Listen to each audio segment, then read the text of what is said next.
कोकण ग्राम विकास मंडल द्वारा ठाणे के शिवाई नगर में उन्नति मैदान में आयोजित मालवनी महोत्सव 2025 का कल 19 जनवरी को समापन हुआ।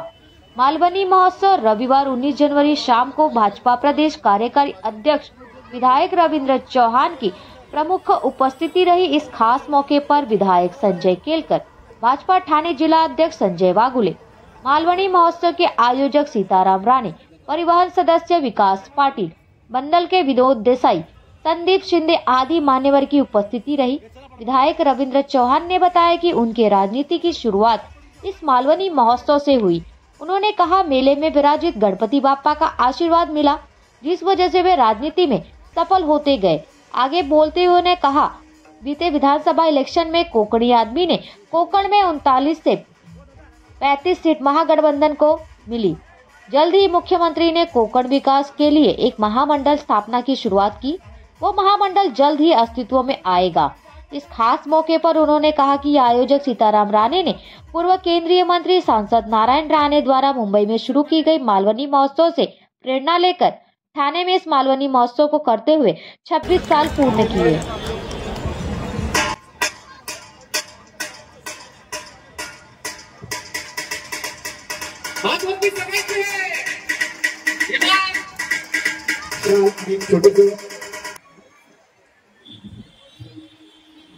सविसाव्या मालवणी महोत्सवाला उपस्थित असलेले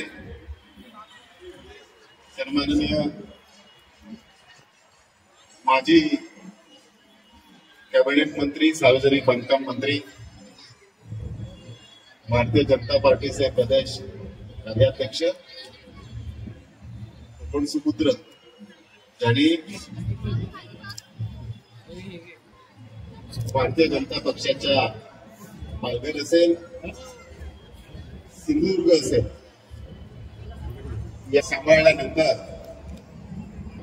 मनस्वी स्वागत करतो म्हणून किंवा त्यांच्या गाडीचा ताफा जो आहे तो ताफा वेगळ्या दिशेलाच घेऊन गेला आणि त्यामुळे त्या सगळ्या गोष्टींनी झालेला थोडासा गैरसमजातून ते होऊ शकले नाही। त्यामुळे सीतारामजी तुमच्या या कार्यक्रमाला सुद्धा आदरणीय मुख्यमंत्र्यांनी खूप खूप शुभेच्छा दिल्या आहेत आणि असं ठरवलं की घरी आहे। त्यामुळे हे सांगण्यासाठीच मी आलो, नाही तर मी पहिल्या वेळेला आलो, मध्यंतरीच एकदा आलो होतो। त्यामुळे हे सांगण्यासाठीच मला त्यांनी सांगितलं की काय पण कर आणि तिकडे जाऊ हे त्यांना सांग, म्हणून मी सांगायला आलोय। पुन्हा एकदा तुम्हाला खूप खूप शुभेच्छा। जय हिंद, जय भारत। महाराष्ट्र राज्याचे मुख्यमंत्री आदरणीय देवेंद्रजी असतील, त्याचबरोबर उपमुख्यमंत्री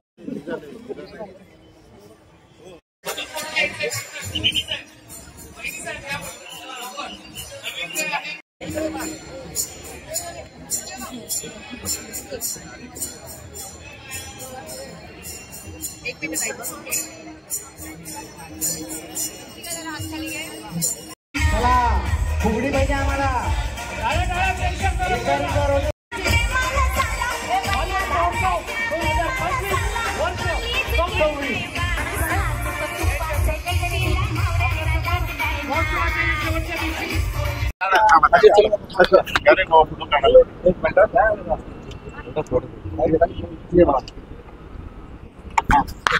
शुभेच्छा आमच्या तरुण मुलाच्या स्टॉल आमचा पदाधिकारी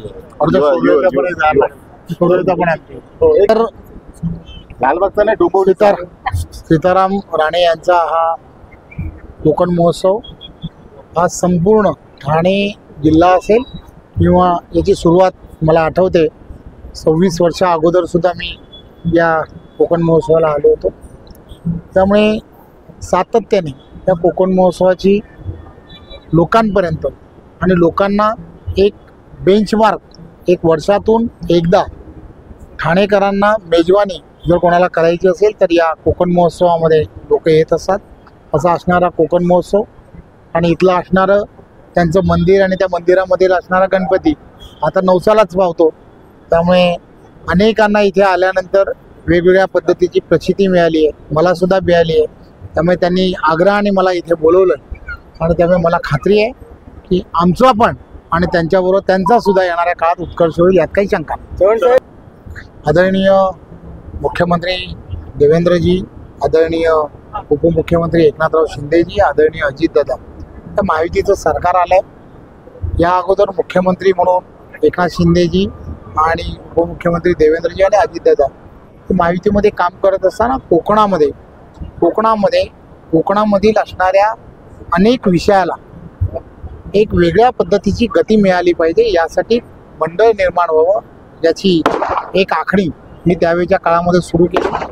तिथल्या असणाऱ्या अनेक विषयाला मार्ग मिळावेत यासाठी काही विषय करण्याचा प्रयत्न केला गेला होता आणि त्यामध्ये कोकणामधील असणारी अशी खाद्य संस्कृती असेल, या सगळ्याला मार्केट मिळावं यासाठी सुद्धा एक वेगळ्या पद्धतीचं व्यासपीठ निर्माण व्हावं आणि त्यासाठी एक वेगळ्या पद्धतीने निधी उपलब्ध करून देता येऊ शकतो का, आणि त्याचाच एक भाग म्हणजे काय तर आपल्याला माहीत आहे तिथे उत्पादन ज्याचं होतं शेतमाल ज्याला म्हणतो, काजू जे आहेत त्या काजूला सुद्धा अधिकचा दर मिळावा यासाठी काय करता येऊ शकतं, यासाठी सुद्धा काही किलो मागे काही पैसे हे त्यावेळच्या काळामध्ये देण्याचं काम हे करण्यात आलं होतं. आणि त्याचबरोबर एक वेगळ्या पद्धतीने त्याचे असणारे बोंडू जे आहेत त्या बोंडूंना कुठेही दर मिळत नाही आणि त्याच्यावरती प्रक्रिया करून त्यामधून सुद्धा 5 वेगवेगळ्या पद्धतीचे एसेंट काढता येतात आणि त्यामध्ये सुद्धा काय करता होतं, त्याच्या रिसर्चसाठी काही पैसे देता येऊ शकतात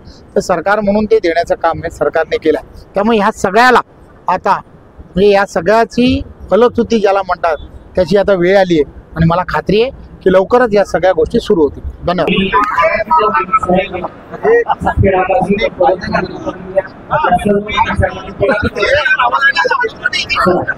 मनोज बरोबर काढ.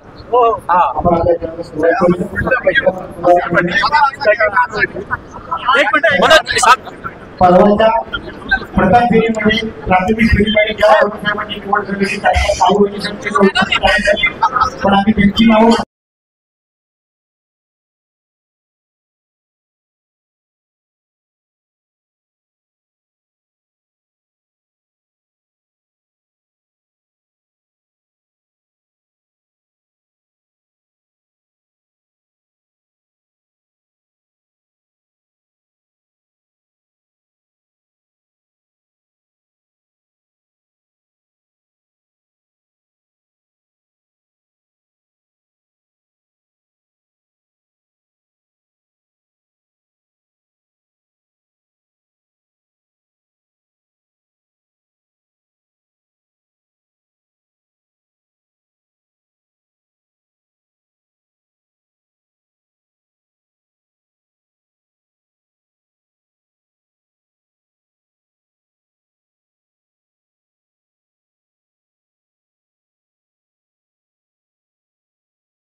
सेल्फी पॉइंटला या दुसरा कोणा भेटायचं त्याला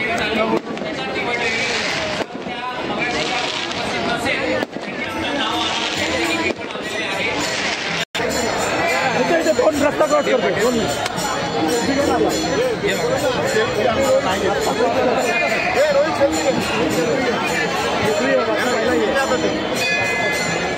पुढे ना पाहिजे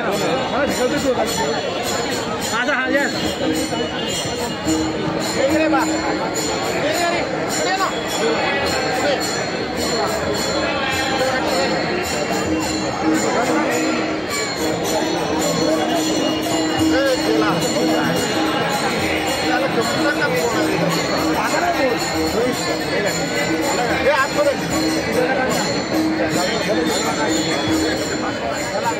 कपिल थोड़ा सो कपिल थोड़ा सो दिसत काय पण दिसत नाही आता कसं माझ्या मनाला शांती लागली बोलल्यावर नाही बोलायला आवाजाला काय झालं काय नेहमीप्रमाणे आपण हा मालवणी महोत्सव 10 तारीख पासून सुरू केला. आज 19 तारीख आहे आणि आज शेवटचा दिवस आहे. आमच्या मालवणी महोत्सवातल्या गणपती बाप्पाच्या आशीर्वादाने कुठलाही विघ्न न होता, कुठलाही वादविवाद न होता, कुठलाही प्रॉब्लेम न येता हा महोत्सव आज 10 दिवसाचा संपन्न झालाय. आज त्याचा शेवटचा दिवस आहे. आज समारोप होईल.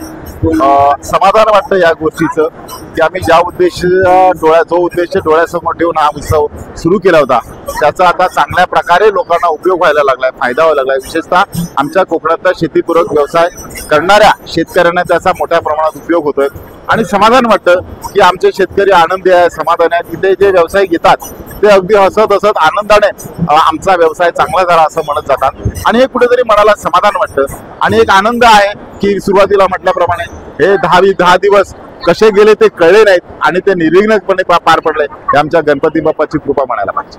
आपल्याला काय कुणाला आपण बंदी केलेली नाही, पण लोकांचा असा समज आहे की मालवणी महोत्सवाला फक्त मालवणीच लोक येतात, पण तसं नाही. या मालवणी महोत्सवाला आजूबाजूच्या सगळ्या प्रांतातले वेगवेगळ्या भाषा बोलणारे, वेगवेगळ्या जातीचे धर्माचे लोक येतात. विशेषतः आंध्र आणि तामिळनाडूतले लोक मोठ्या संख्येने या महोत्सवाला येतात. ते उकडे तांदूळ आणि सुकी मच्छी घेण्यासाठी ते मोठ्या प्रमाणात तिथे या मालवणी महोत्सवात येतात आणि तसेच जे मांसाहारी प्रिय आहेत ते तर सगळेच हजेरी लावतात. त्यामुळे आमच्या या सगळ्या व्यावसायिकांचा व्यवसाय सुद्धा चांगल्या प्रकारे होतो आणि ते खुश आणि आनंदी असतात.